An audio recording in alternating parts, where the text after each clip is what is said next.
અલકાપુરીમાં આવેલી એમકે હાઈસ્કૂલ ખાતે અકોટાના ધારાસભ્ય ચૈતન્ય દેસાઈ પહોંચ્યા હતા અને તેમણે મતદાન કર્યું છે।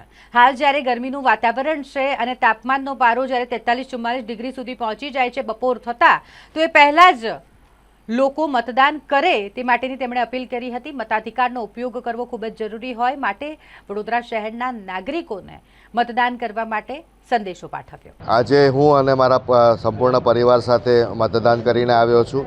શું આપે મતદાન કર્યું છે? ન કર્યું હોય તો ચોક્કસપણે જઈ અને 6 વાગતા પહેલાં મતદાન કરીને આવજો। સર, બપોર છે, ગરમીનો દિવસ છે આજે, અને તંત્ર દ્વારા ઘણી એવી સુવિધા સારી પાડવામાં આવી, શું કહેશો પબ્લિકને, એક મેસેજ શું આપશો? જો સુવિધાઓ તો બધી વ્યવસ્થા કરવામાં આવી જ છે, પીવાના પાણીથી માંડીને તમારા ટેન્ટને બધું જ ઊભું કરવામાં આવ્યું છે। ગરમી છે 100% વાત સાચી છે, પરંતુ મતદાન કરવું બી એટલું જ જરૂરી છે। આજે મતદાન જો કરશો તો આવતીકાલના સારા માટે જ આપણે મતદાન કરી રહ્યા છે। તે પોતાનો મતદાનનો જે હક છે જતો ન કરે અને મતદાન કરીને આવે એવી બધાને અપીલ કરું।